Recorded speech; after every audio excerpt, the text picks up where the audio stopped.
Hi everyone, this is Anna and welcome back to Anna's Take with a Twist. Today we are at Regent Park in Toronto, Ontario, Canada. As I'm sure you would not confuse this with Regent Park in London, England. So today's video is called, well, those locations are demoed, Regent Park. Regent Park is actually larger than I thought. So to give you the never eat shredded wheat, north is Gerrard Street, which is what we're facing right now. The east is River Street.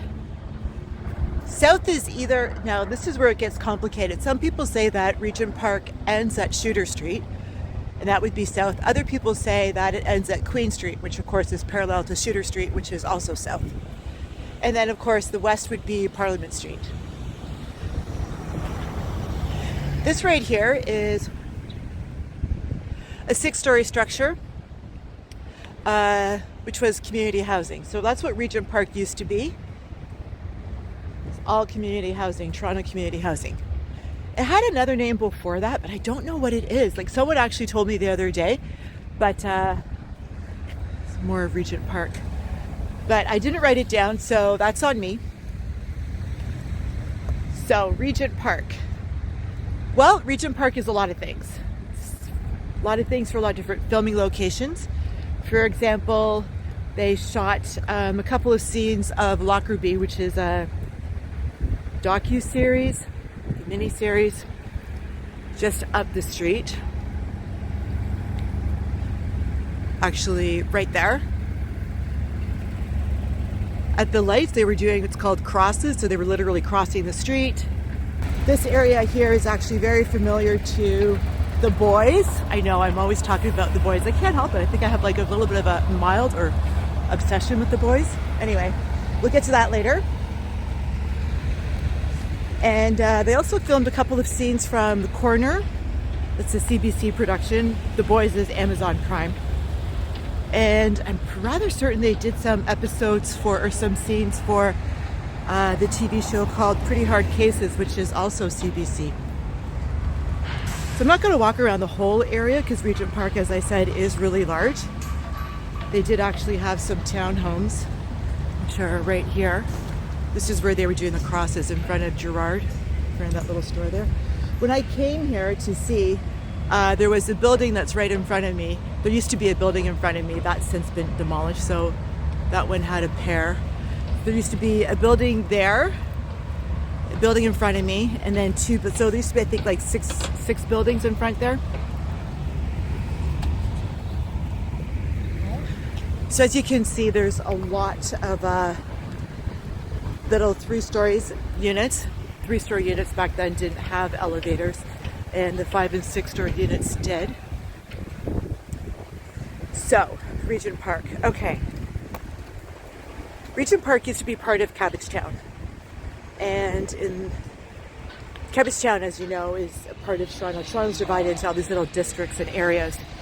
So Regent Park used to be part of Cabbagetown, but then Regent Park has always been known to be kind of slummy, actually. The 1920s it was slummy. It was slummy before World War I, slummy after World War II, and it was actually just after World War II where they decided that they were going to go and try to do something with this area because it was poverty-stricken, crime, a lot of socio-economic problems. I don't think they had drugs back then in the 1930s, 40s. I'm sure they probably did, but not to the extent that they do now. Anyway, so City of Toronto got together, they created a plan, and all of these little units were built. First unit was started building in 1947. Someone's got a garden. And then people started moving into their units in 1949. And people moved into the last people moved into the units in 1957. So it took a long time. See, now that building there in front of us, that's condo. But they have a collection. So half the buildings here are Toronto community housing. Or they have rental units where it's like half Toronto community housing and just market rent. We're just coming into Regent Park here. picnic tables, they have benches. They've done a lot to like revitalize this area. Right here. It's actually a really nice long playground.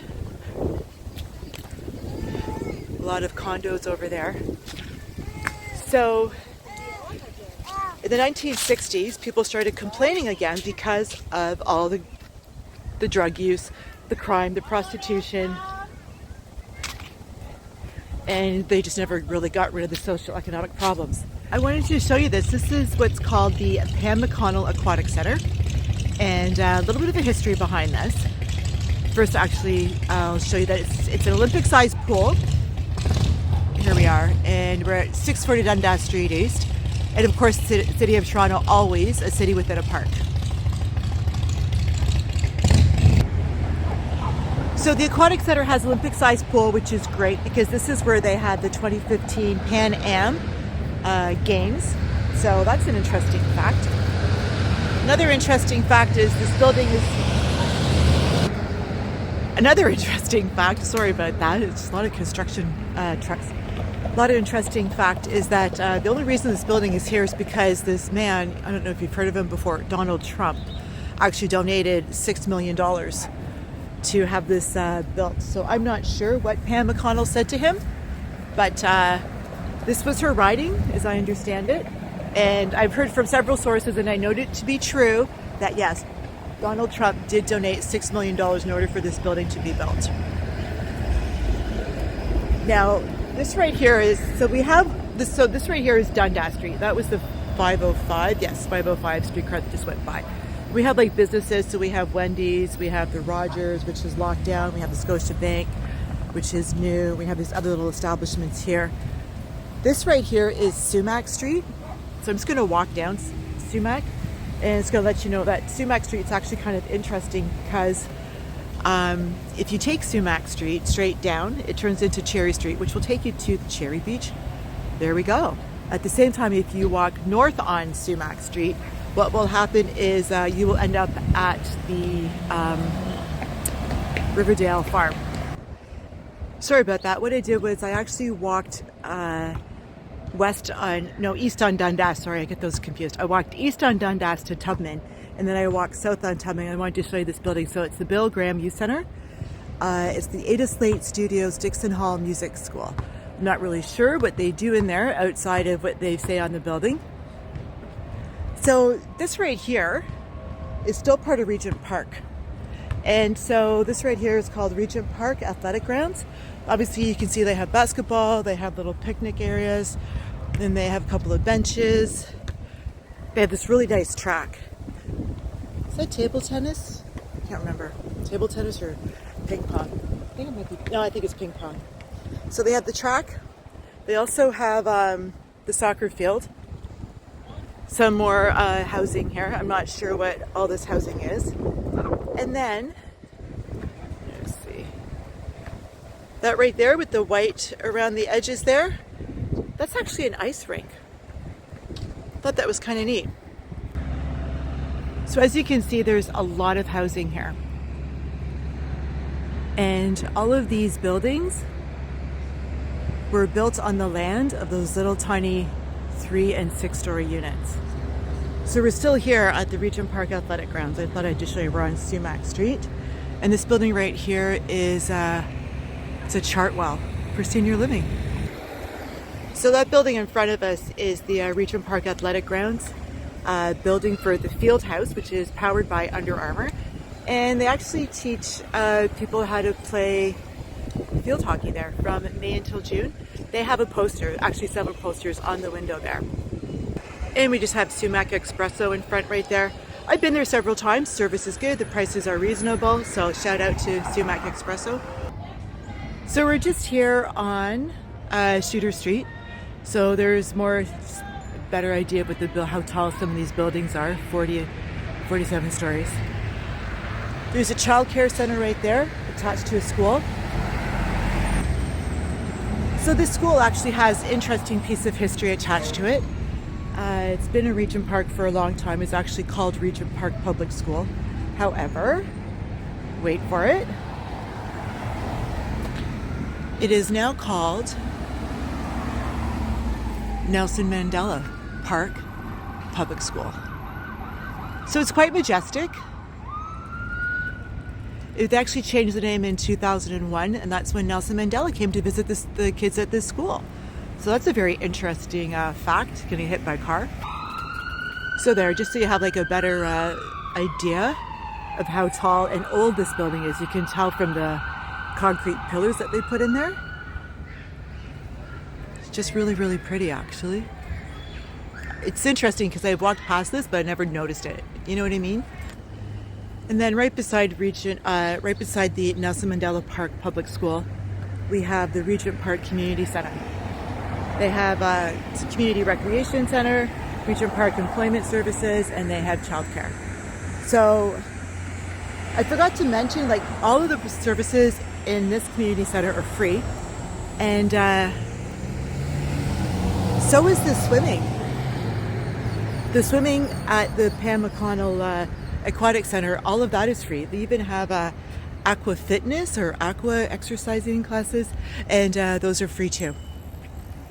I don't know what that art installation is, but anyway. So just so you know, we're at Shooter and Sackville, and all of these units are brand new. So this is where, like, all those little 3- and 6-story units were actually here. So it was a lot of land put up by the Toronto Community Housing, by the City of Toronto.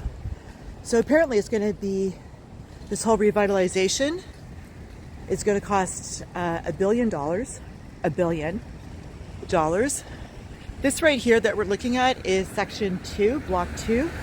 And this over here, I believe, is block 3. Back in the day, they didn't have any real streets. And that's how crime could just continue, is because all the criminals would literally run from like one, I know this because someone told me, the criminals would run from like one building to the next. And the police could never catch them because they didn't have any roads. Well, they didn't need any roads because back then, I guess in the 1920s and 40s, and when they built it, people didn't have money for cars. They didn't have a lot of cars back then. It wasn't the time. Now you can see there's lots of streets. They're actually doing some kind of construction ahead of me because people do have cars. And so a lot of these buildings have the green P for the public parking underneath. So this building right here, the church, is actually where they used to have a lot of Christmas parties for the people in the neighborhood. It's also background holding for a lot of different productions. And it's the St. Cyril and Methody. It's a Macedonian church. Yeah, what am I? I know someone that used to actually help out at this church for the Christmas parties. So Regent Park has an enclosed off-leash dog park. It's right here. It's right here at Sackville and I think it's Cole Street. Those buildings right there, so the smaller part of the building is actually on Toronto Community Housing for families. And the taller part right there, that's for seniors. This, I believe, is just a condo. You know, they have like a little community garden here. So Regent Park has done a lot, like the City of Toronto has done a lot for Regent Park, which, you know what, like, I don't know. I mean, the cost of living in Regent Park is 11% less than it is for other parts of Toronto. The crime is 34% more. And there's the livability score for Regent Park is actually 66 out of 100. So we're kind of back to where we started off. So an interesting fact is that there was a documentary and it was made about the people in Regent Park and it was called The Stairs. And it premiered at TIFF for 2016. So the individual who was the director for that production, which I did see, actually I saw it twice. I saw it on TVO and then I saw it at the Daniel Spectrum building. But that's for another day. So those townhouses in front of us, they are Toronto Community Housing. So this was all part of Block 1. So I've just inserted a map so you can see that this section here is all Block 1. Where Regent Park starts, that's actually Block 3. That's where the Pam McConnell Aquatic Center is. This right here is should be familiar to you if you've watched The Boys. So Kimiko and her brother Kenji are running, and they're running past here, and it's episode 203. It's called Over the Hill with the Swords of 1,000 Men. And they have that rooftop fight, and everything happens with storefront and all these exciting, you know what, how about I just insert the video.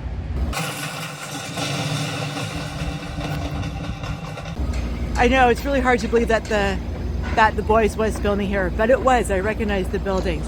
Now this building here, I haven't been able to recognize because it just keeps growing every time I walked by.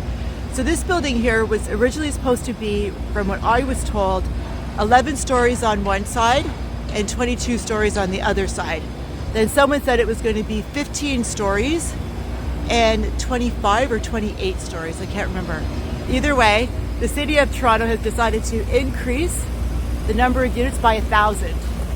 So there's going to be an extra 1,000 units, and I'm thinking now that there's probably going to be a lot more than 1,000 units added. So this section here is block 4. So they had 2 of those 6-story units or 3-story units.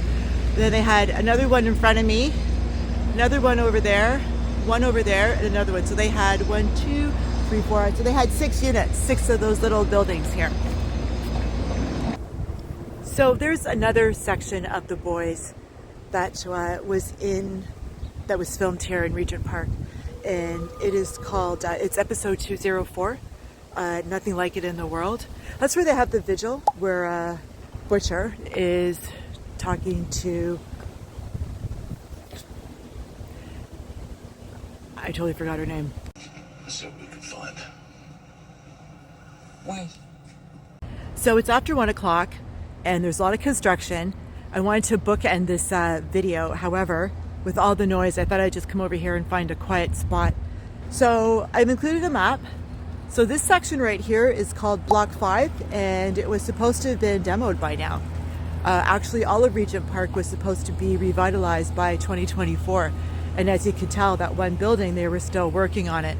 And that was Block 4, and this is Block 5. Okay, well, hopefully the revitalization will continue to really do something for the people in this neighborhood. I'm hoping that it will. It's a lot of information to take in. Actually, I didn't realize how many more buildings there are back there. Interesting. That right there in front of us is Gerrard Street, and that's where the 506 streetcar passes. I hope you enjoyed the little clip that we included there from The Boys Season 2, Episode 4, titled Nothing Like It in the World, with Billy Butcher and Grace Mallory. As you can see, it was clearly filmed here in Regent Park. Regent Park has a long history of filmmaking, and we'll get into that in another video. In the meantime, if you like this video, you can always like the video. You can always share, you always leave a comment, and please always consider subscribing. And once again, thanks for watching Anna's Take with the Twist, and that's a wrap.